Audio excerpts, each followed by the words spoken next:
Welcome back. You're still tuned into Our City. Before the break, we had a roundup of today's news and looked at what trended on social media. Tonight, we're talking about a new documentary called Line by Line, directed by local filmmaker Rachel Sherwen. The film traces the UCT survivors movement, which came into being on the UCT campus in 2016 and fights against the silence endemic in rape culture. Line by Line also interrogates the failure to create safer environments for students, inadequate institutional support and responses to sexual violence, as well as offering practical ideas for addressing rape culture and better ways to support survivors. A debut screening was held on UCT campus on Thursday evening, and the movie will be screened right here on Cape Town TV tomorrow night at 9 p.m. We spoke to Dela Gwala, the head of UCT Survivors, who is featured in the film, and Malaki Buliro, a male survivor. Let's have a look.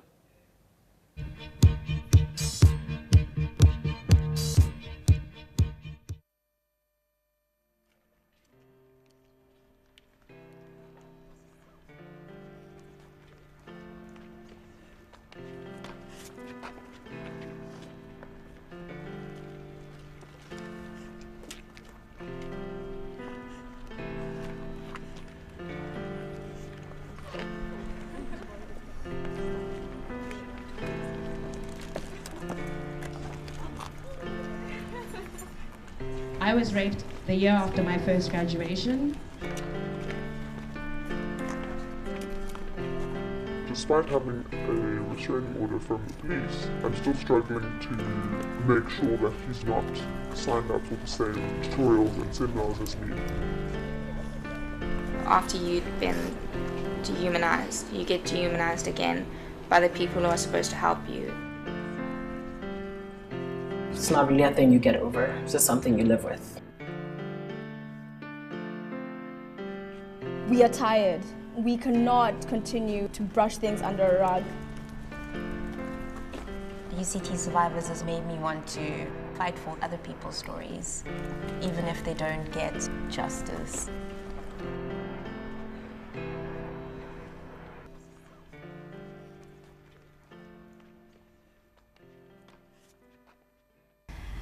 I guess it's difficult to be a character in a documentary because it's more speaking to your personal life. So I basically talk about my personal experience with sexual violence, but also the many stories that I have been privy to as the head of UCT Survivors.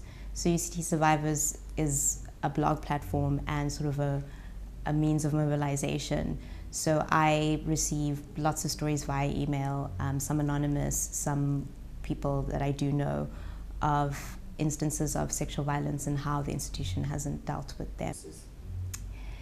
Currently, the government is trying to draw up a national framework. So there's a task team that's drawing up a national framework so that there's uniform policy across campuses on sexual violence.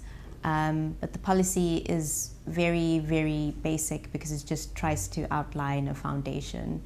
And it doesn't deal with the fact that even when universities like UCT have a policy that looks wonderful on paper, that does not mean that it's implemented in a way that really gets to the heart of these cases.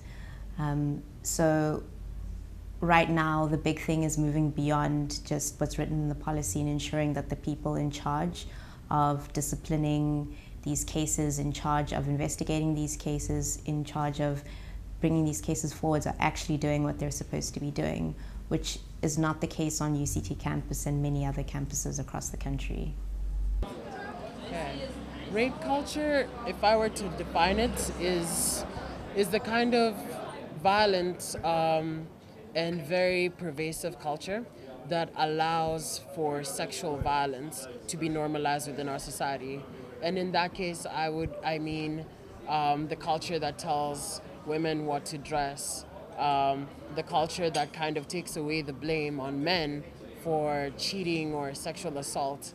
And in terms of the institutional level, the structures that exist that block rape survivors from being able to report their crimes, and the fact that societally not many people will believe them and will tend to kind of like downplay the sexual assault in order to save the reputation of the male, particularly. Okay. I consider myself a rape survivor because I was sexually assaulted in my first year at UCT. And this happened in my first year residence. And I consider myself a survivor because despite the fact that I didn't really have the institutional support or the societal support, I managed to push past it and develop coping mechanisms that would aid me in being able to deal with it. UCT was at a very incremental turning point. So this was before the Rose Must Fall movement, which highlighted a lot of the rape culture that is inherent in our campus. So in my residence, I wasn't able to really seek much help, given that I wasn't out at the time, and I didn't really believe that I was valid, that my experience was valid, given that I'm a man. And socially, it was difficult to find people who would be able to understand and be able to kind of validate that feeling. So I began work with Rainbow UCT in my second year. And during that time, I joined the Outside In Counseling Program, which aims to counsel queer students on campus and provide support and services that they may need. And during that counseling training, I essentially realized that I need to do a lot of more introspection when it comes to this matter and kind of build up the validity of what happened to me as not being my fault, and also at the same time not looking at myself as a victim, because when you tend to look at yourself as a victim, it brings forth this idea of pity, but it's not really something to be associated with emotions like pity, because it's an event that happened in the past, you move past it and you work through it day by day. I thought it was important to tell my story because I wanted to make the conversation on rape culture more nuanced. A lot of times, and just being a survivor myself, I found it difficult going into survivors where there were a lot of survivors, because predominantly survivors tend to be female, black females.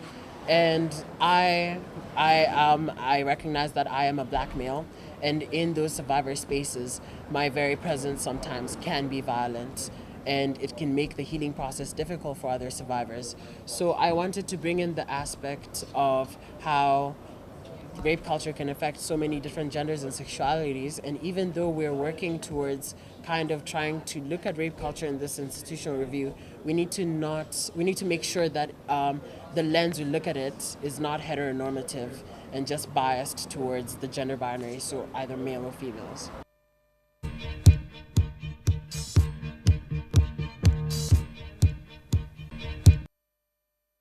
So my name's Rachel Sherwen and I'm 23 years old. I just graduated from UCT with an honors degree in film and television studies, and I spent the whole of 2016 working on a documentary very, very close to my heart called Line by Line.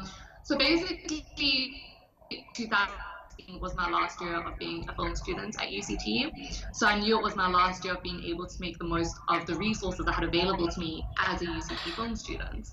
And I knew that I wanted to use those resources to make something important.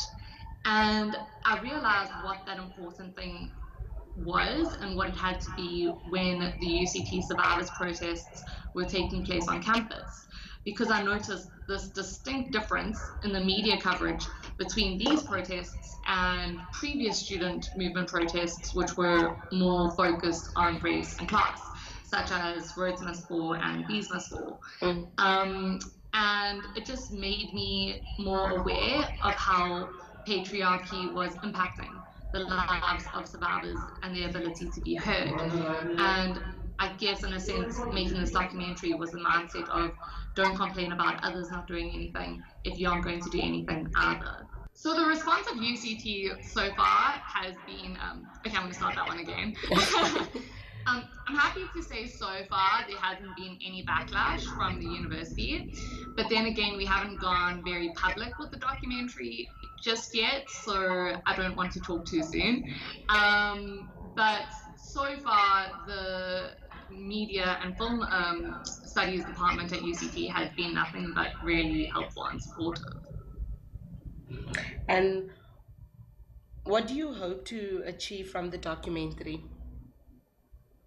What do I hope to achieve from the documentary? Okay. So my main objective with making this documentary was to bring the subject of rape culture, particularly rape culture in academic spaces, into the limelight. And so basically, okay, I'm going to start that again. Okay. Okay, so my main objective with the documentary was to bring the subject of rape culture, particularly rape culture in academic spaces, into the limelight, so that it could facilitate a discussion about this really important issue that just needs to be spoken about more.